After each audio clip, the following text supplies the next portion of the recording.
Election જીત્યા બાદ દુનિયાના અનેક દેશોને ટેરિફની ધમકી આપનારા તેમજ કેનેડા જેવા પાડોશીને અમેરિકાના 51માં સ્ટેટ તરીકે સંબોધનારા ડોનાલ્ડ ટ્રમ્પે જસ્ટિન ટ્રુડોની વિદાય બાદ ફરી એકવાર યુએસ અને કેનેડાએ એક થઈ જવું જોઈએ તેવી વાત કરી છે. ફ્લોરિડામાં આવેલા પોતાના નિવાસસ્થાન માર-એ-લાગોમાં પત્રકારો સાથે ટ્રમ્પે 1 કલાક સુધી વાત કરી હતી, જેમાં કેનેડા, ગ્રીનલેન્ડ તેમજ પનામા કેનાલના મુદ્દા છવાયેલા રહ્યા હતા. ટ્રમ્પ ડેનમાર્ક પાસેથી ગ્રીનલેન્ડને ખરીદી લેવાની, કેનેડાને અમેરિકાનું 51મું સ્ટેટ બનાવવાની તેમજ પનામા કેનાલ અમેરિકાને હસ્તક લઈ લેવાની વાતો કરી રહ્યા છે. તેની પાછળ તેમની એવી દલીલ છે કે ચીનનો સામનો કરવા તેમજ અમેરિકાની આર્થિક સલામતી માટે આમ કરવું જરૂરી છે. તેમાં કેનેડા પર જાણે ટ્રમ્પની ઘણા સમયથી નજર હોય તેમ તેઓ અત્યાર સુધી તો મજાકના નામે કેનેડાને અમેરિકામાં ભળી જવાની ઓફર કરી રહ્યા હતા, પરંતુ મજાકમાં મનની વાત કરનારા ટ્રમ્પે હવે એવું જણાવ્યું છે કે જો કેનેડા સ્વતંત્ર દેશ રહેશે તો તેના અમેરિકા સાથેના વ્યાપારિક સંબંધો પર તેની અસર પડી શકે છે. ટ્રમ્પે એવો પણ દાવો કર્યો હતો કે કેનેડાને અમેરિકામાં ભેળવી દેવા માટે પોતે મિલિટરી નહીં પરંતુ ઇકોનોમિક ફોર્સનો ઉપયોગ કરશે, અને જો તેમ ના થયું તો અમેરિકા હાલ કેનેડાથી જે આયાત કરે છે તેમાં ધરખમ કાપ મૂકવામાં આવશે. આ નિવેદન આપ્યા બાદ ટ્રમ્પે પોતાના social media platform truth social પર કેનેડાને અમેરિકાનો ભાગ દર્શાવતો એક મેપ પણ શેર કર્યો હતો.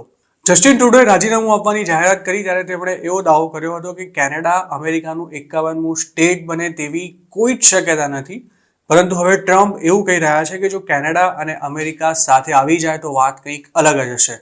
તેમણે તો બંને દેશો વચ્ચેની સરહદને આર્ટિફિશિયલી દોરવામાં આવેલી લાઇન ગણાવીને એવું પણ કહી દીધું હતું કે આ લાઇનને હટાવી દો અને પછી જુઓ બંને દેશ કેવા દેખાય છે. ટ્રમ્પનું એવું પણ કહેવું છે કે જો કેનેડા અમેરિકામાં ભળી જાય તો તે યુએસની સુરક્ષા માટે પણ યોગ્ય રહેશે.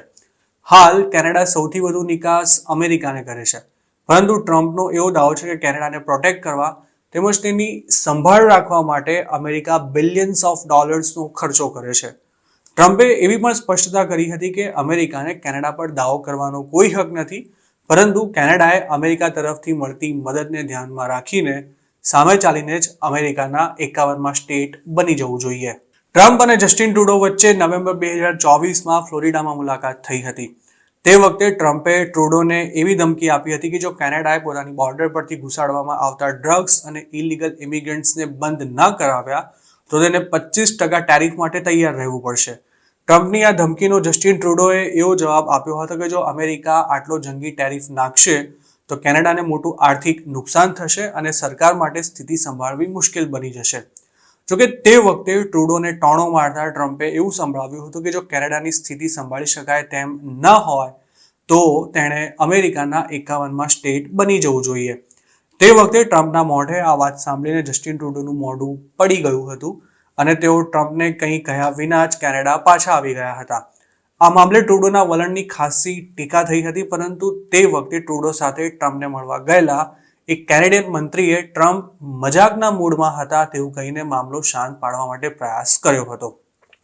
ટ્રમ્પની દલીલ છે કે અમેરિકાની 20% કાર કેનેડામાં બને છે, પરંતુ અમેરિકાને તેની કોઈ જ જરૂર નથી. ખરેખર તો અમેરિકાને કેનેડાથી આવતા કોઈ જ માલ સામાનની જરૂર નથી. 20 જાન્યુઆરી પછી જો ટ્રમ્પ ખરેખર કેનેડા પર 25% ટેરિફ નાખશે તો તેની સીધી અસર કેનેડાથી યુએસ આયાત થતા $900 બિલિયન માલ સામાન પર પડી શકે છે.